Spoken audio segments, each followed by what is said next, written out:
Follow along as I read the following article. Then there will be directions after the article. Trump declares a national emergency over a border wall.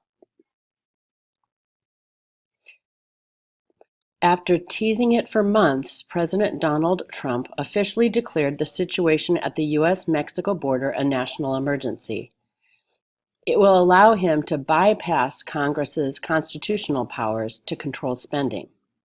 He will try to reroute federal government funds toward his heavily publicized border wall. So in other words, this paragraph is saying that by declaring this a national emergency, he doesn't have to wait for Congress. And he can take federal money, national money, and put it toward his border wall with Mexico. Trump announced his decision on February 15th after not getting the money he wanted from Congress to put towards construction of his wall. The move has drawn immense criticism as an overreach of the president's power. So is it? Can he actually do this? Let's review the facts of what it means for a president to declare a national emergency. What is a national emergency? In 1976, Congress passed the National Emergencies Act. It permits the president to pronounce a national emergency when he or she considers it appropriate. The act offers no specific definition of emergency and allows a president to declare one based entirely on personal judgment. By declaring a national emergency, the president gains access to dozens of specialized laws. Some of these powers have funds the president otherwise could not access. Under current law, emergency powers end within a year, unless the president declares them again. A national emergency can be redeclared for an unlimited period of time, though. In practice, this is done frequently. There have been 58 emergencies declared under the National Emergencies Act. Of these, 31 are still in effect.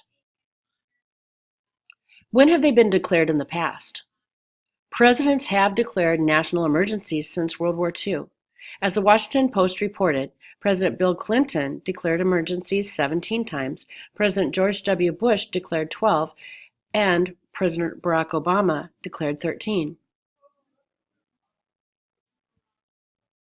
Elizabeth Goitein is a leader of the Brennan Center for Justice's Liberty and National Security program.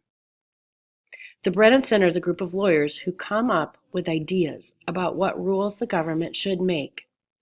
Goitein said that the vast majority of national emergencies have been used for economic sanctions.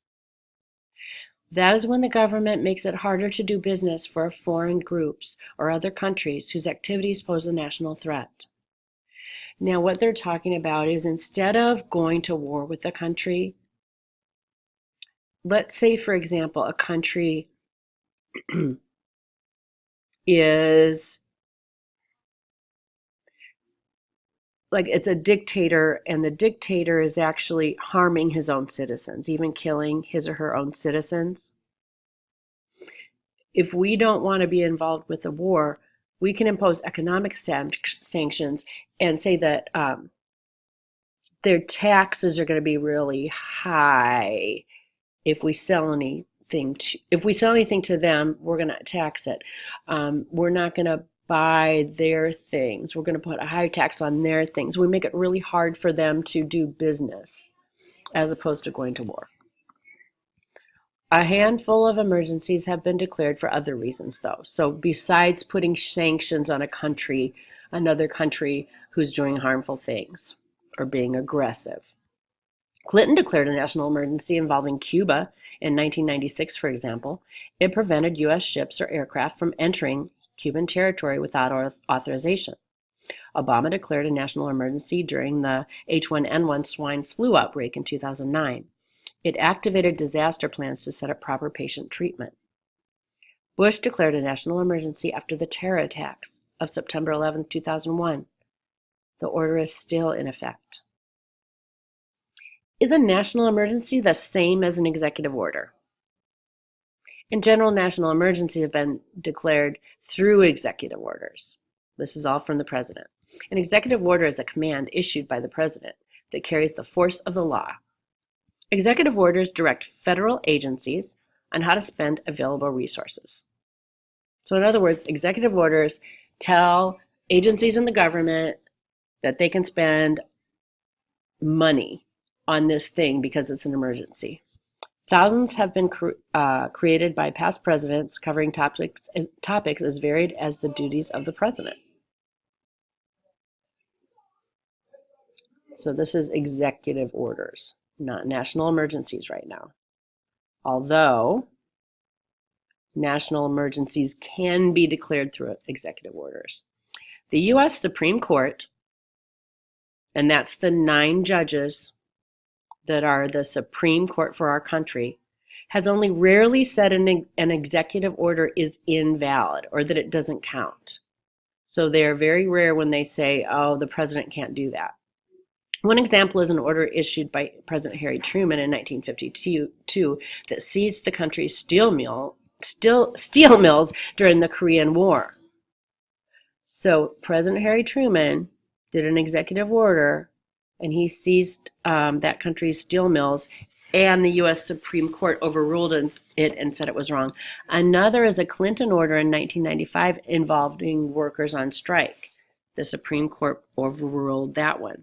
Executive orders do not create new law or provide additional funding. Funding is where Trump has run up against hurdles against Congress. So when President Trump has wanted to do things, Congress has gotten in his way because Congress is saying, no, we're not going to spend the money on that. After he became president, Trump issued an executive order. It made construction of a wall across the southwest U.S. border a top goal for the federal government. The wall could not be built unless Congress provided him with the funds, though. That's the deal.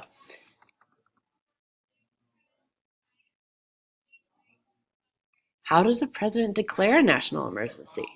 A president must issue a written and signed declaration outlining the specific urgent emergency powers he or she plans to rely on. Can't see that word. Goyton said an emergency declaration is unlike other executive orders. It unlocks the powers contained in more than 100 other laws. Goyton said 2 of those powers could arguably allow him to build the border wall with Defense Department funding. These federal rules make available some funds set aside for military construction projects. He could also try to repurpose money originally dedicated to projects supporting the military and national defense at home. What happens once a national emergency is declared?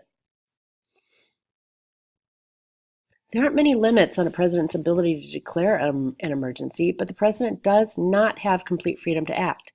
Anyone directly affected by the order can challenge it in court, which Goyton said will almost certainly happen in this case. Congress can also draft a resolution at the same time to terminate the state of emergency.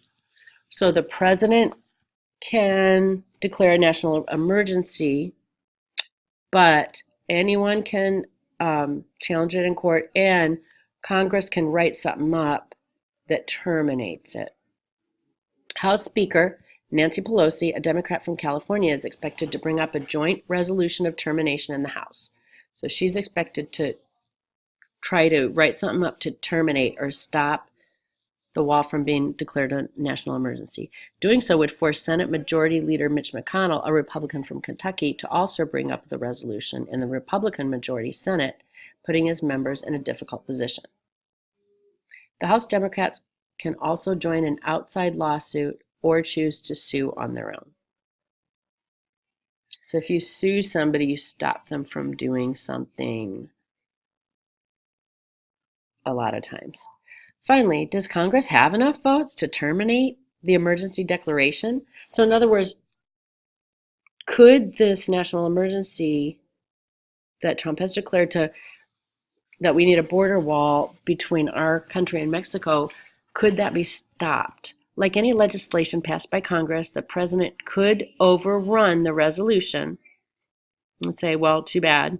I know you've I know that you've said it has to be stopped, but I'm going to overrun it, unless it has the support of 2/3 of lawmakers in each chamber. So if the Senate has 2/3 of the vote, and if the House of Representatives has two-thirds of the vote, then that national emergency could be stopped. Many Republicans have been critical of this approach by Trump. They see it as a slippery slope for a future Democratic president using the power to advance his or her goals. However, it's still unclear whether there's enough of them willing to vote against the president.